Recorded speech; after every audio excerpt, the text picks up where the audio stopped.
Hello once again, Niner faithful, and anyone else who is joining us today. Welcome to Johnny Dell's Football Academy, the channel that's trying to answer the whys and hows of the game. We're going to continue our review of the Week 11 matchup against the Arizona Cardinals and keep reviewing the passing game. In this episode, we'll see some great and some bad and talk about each in detail. So let's dive right in. One big difference we had in this game was that our receivers were able to defeat Arizona's man coverage, especially both Deebo Samuel and Emmanuel Sanders.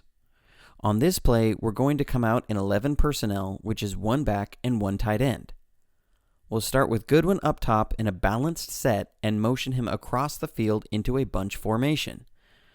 With the defender tracking him across the formation, it reveals man coverage. Arizona is going to sugar both A-gaps. Sugar is just a term for when you walk a linebacker up over a gap on the line of scrimmage. From here, Arizona is going to play cover one man with a 5-man rush. And the man defender on the running back coming on a blitz if the running back stays into block. So it's a 6-man rush in total. To counter any pick or rub routes out of a bunch formation, defenses will usually task the man defender on the up receiver to jam the receiver at the line. Think of Brandon Browner in the Super Bowl against the Seahawks. This means that whatever receiver you put there needs to be able to defeat press coverage, and we have Deebo Samuel in that spot.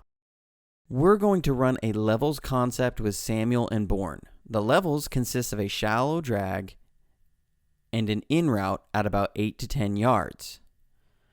I really like Samuel's release here. He's got incredibly quick feet, able to attack the outside shoulder of the defender and plant and cut inside with 5 steps before Kendrick Bourne finishes his first step. Another thing I really like is how he doesn't get high in his release. As he attacks the defender and breaks inside, he keeps his shoulders low and is going to shield his chest from the defender. Receivers are taught not to give up their chest versus press man, and likewise, defensive backs are coached to get their hands up in a guy's chest to press him.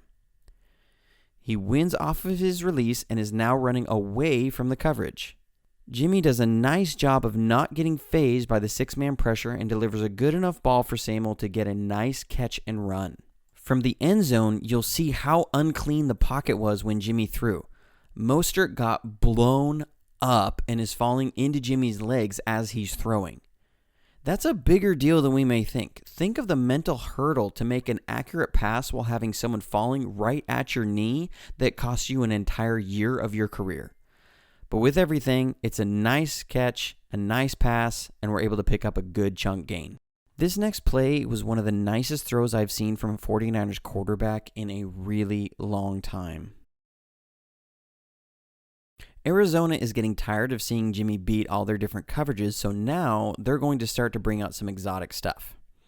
Here, we're again in 11 personnel, and we're going to motion Dwelly across the formation. With no one tracking him, it reveals zone coverage. With only 4 down linemen and a single safety, the Cardinals are showing cover 3 zone, but are actually going to run a fire zone with 3 deep and 3 underneath, and then put a man coverage defender on Deebo Samuel. Samuel was the guy that was beating their fire zones without breaking routes earlier, so the thought here will be bring a fire zone and don't let Samuel cut outside. But we're going to run another speedo concept. This time, instead of a flat route, we're going to run Dwelly on a short hitch route. It still creates the same stretch of the defense as the speedo. So again, the speedo is a clearing route, a deep crossing or deep over route, and a flat route, or in this case, a hitch route. At the snap, we first run play action to draw up the underneath linebackers.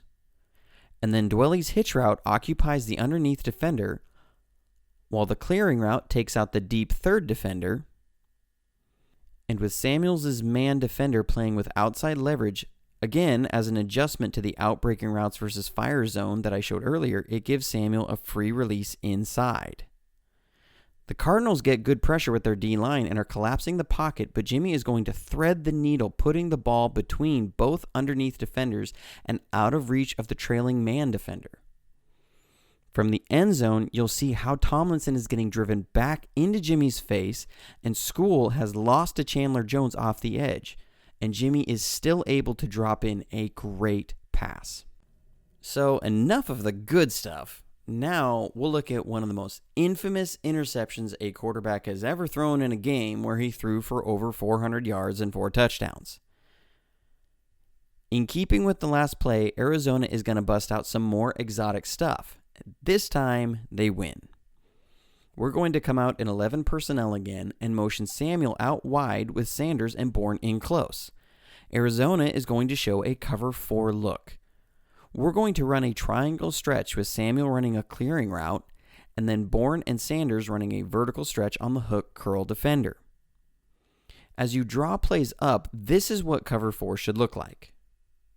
And the middle defender should play just what his assignment sounds like, the middle of the field to protect against anything coming from the backside.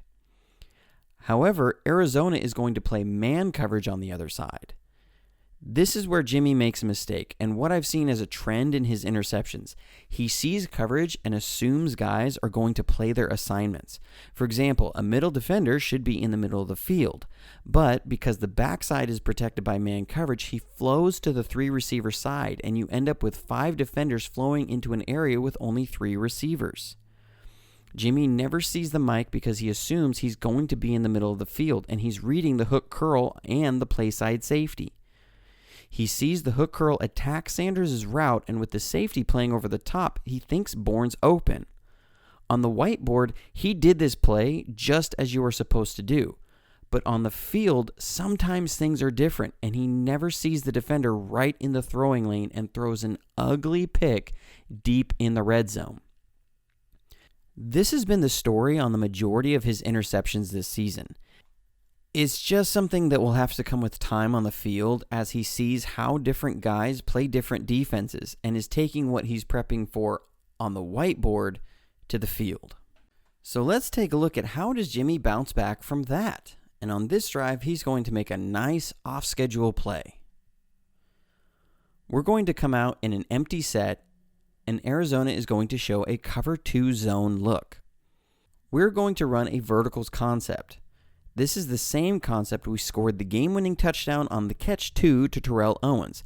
It was a slightly different formation and personnel grouping, but Mariucci just called 4-jet all go. The verticals concept is a horizontal stretch of the 2 deep safeties. It's a concept Bill Walsh used to run a lot, especially against the Giants back in the 80s, as they played a lot of 2 zone. But right before the snap, they rotate into a cover 3 buzz, and this time drop Chandler Jones into coverage and come with only a 3-man rush. Jimmy wants to hit Dwelly on this play, as the vertical route would look to drive off the hook defender, and the backside close vertical would occupy the Tampa or Mike defender in a cover 2 to open up the underneath. So bear in mind that Dwelly is the primary on this play. As Jimmy drops back, you're going to see the underneath defenders attack Dwelly's route. They were ready for what we called. We've got the seams open now with Arizona playing cover 3, but even with a 3-man rush, the Cardinals are able to still get pressure. Jimmy is able to maneuver out of the pocket, puts himself back in a throwing position, and hits one of those seam routes over the middle of the field for a big gain. As you can see from the All-22, the throw wasn't nearly as dangerous as it appeared on the broadcast. But this is an example of some things we haven't always seen from him, of the ability to make off-schedule plays, and sometimes things that you have to be able to do when defenses are adjusting to what you're going to do. Here, Arizona makes a good call to take away the primary. They get good pressure, which is what they want to do as a defense. They want to make the quarterback hold the ball and get some pressure. But here, he doesn't panic, he maneuvers out of the pocket, and he still picks up a nice chunk gain. Well, that's it for this episode, guys. Hope you enjoyed it. Stay tuned Thursday for the third and final episode reviewing the offense before we jump to the defense, and hopefully get a couple episodes out on that before we move on and preview the matchup against the Packers. I'm excited about this game coming up against the Packers.